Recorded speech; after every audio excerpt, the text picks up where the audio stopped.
My name is Symo. My husband and I travelled Asia for 1 month for our honeymoon, and this is how much we spent on accommodation. And I'm gonna leave our Tokyo accommodation till the end because it was an absolute steal.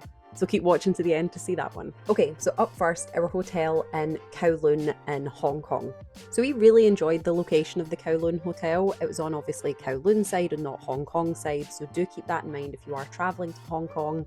And for our 3 night stay, we spent 2,300 Hong Kong dollars, and we loved the hotel. It was really good. It was near transportation. Staff were lovely. We had absolutely no issues and would 100% recommend this hotel. I also booked it via booking.com. During our stay in Osaka, we paid 35,000 yen to stay at the Prince Smart Inn, Osaka. It wasn't right in the centre, but it was very close to transport, and we did have a supermarket right next door. Again, no issues with this hotel. We really enjoyed this accommodation, felt it was in a decent enough location, not right in the heart of everything, hence why we got it a little bit cheaper than what you might get. What I would say is included in your room as a breakfast, and the breakfast wasn't great. You could pay for like an upgraded all you could eat breakfast, but what was included was onigiri, miso soup, and I believe coffee. No, I don't even think coffee was included. So it was a mega basic, like businessman quick style breakfast. Not great, but it was free. You could take it or leave it. And again, there was a supermarket very close by. So what we would usually do is sometimes opt for that, and then sometimes supplement in additional little supermarket breakfasts, or sometimes just skip it altogether and then just go get something from the supermarket. But we really enjoyed staying in this hotel. Again, no complaints. During our stay in Kyoto, we stayed in the Hotel M, and again, as with all the hotels, no complaints. One thing that I did really enjoy about this hotel is they had a little self-service kitchenette area. So basically it was just a bunch of benches, there was a coffee machine, microwave, so you could go get some food, snacks from the konbini, and then eat there. And you would find quite a lot of people would do that either early in the morning to then go out exploring and touristy things, or even we had like a dinner there one night. Staff were really friendly, and hilariously one of the staff members stopped my husband to be like, "You look exactly like Daniel Radcliffe." He doesn't look like Daniel Radcliffe, but there you go.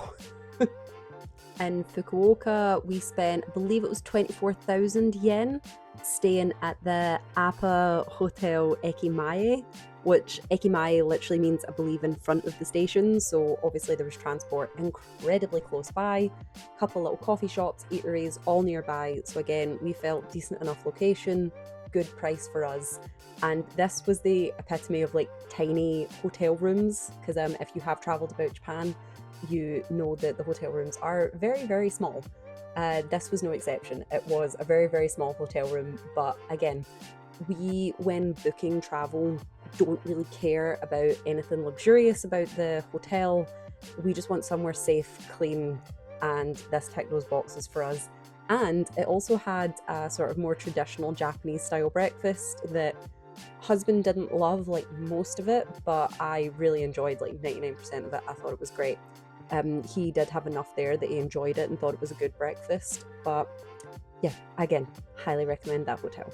So easily the most expensive accommodation we had in all of our honeymoon was going to a ryokan.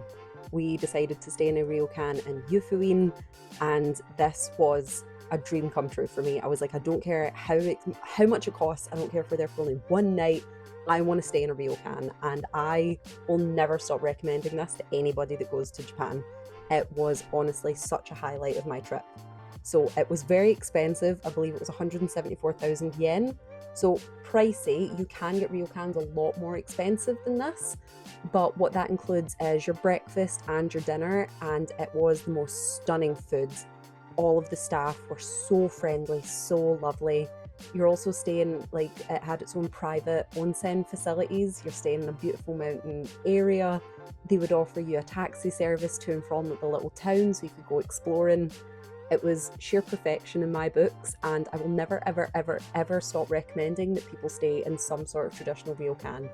I would obviously recommend the one that I stayed in because I thought it was just magical and perfect, but any ryokan should hopefully offer you the same experience. But we loved it, absolutely loved it. So our accommodation in Seoul was incredibly basic. It was literally just room, bathroom, had like keypad lock to get in. And then what it was kind of like, it was like a setup. We booked it through Airbnb, and I don't know what you would call this, maybe like a sort of like businessman travel hostel style thing. So there was several rooms, and then there was a shared sort of kitchen facility upstairs. So they had an ice machine, a coffee machine, little rooftop patio thing where you could hang out. That's where I'd eat breakfast most days. And for £158, we thought it was a pretty good accommodation. It was near bus stations, near train stations, near plenty of shops. We were on like a reasonably busy street, so there was plenty to explore, and we liked it. We thought it was pretty good. We visited the sort of famous viral London Bagel Museum, and it was maybe like a 15-minute walk from there. So plenty to do roundabout, and in my opinion, a very affordable location to stay in Seoul. So we spent 5 nights in Tokyo and managed to spend £300 on accommodation, and in my opinion, that was an absolute steal. We were located in Sumidai city, so not in the centre, but we were very, very close to transport. And Sumidai has like quite a lot of cool things round about it. And there was like the sumo museum, loads of different like foods and things you could try. We personally thought it was a really great location.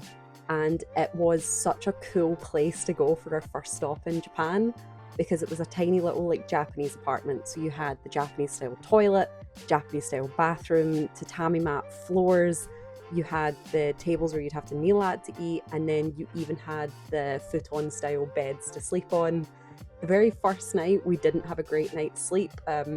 We're just very used to a Western style bed. So we ended up having to like double up the futons to make it really comfortable. And once we did that, it was perfect. There was even a little TV in there, had Netflix. It was absolutely amazing. Communication with the host, all fantastic. And we found it through Airbnb. I would happily stay here again, going back to Tokyo. I thought it was just fantastic. So that was everywhere that we stayed when we went traveling Asia on our honeymoon. I'll put how much we spent in total on the screen on accommodation, and hopefully that helps you with planning your trip. Please bear in mind we were away for a month, so it may be more expensive than what some people might have spent if they're only away for like a week or 2 weeks. But yeah, thank you so much for watching. If you have any questions at all about how we planned our trip, please feel free to leave them in the comments below. Thanks so much. Bye.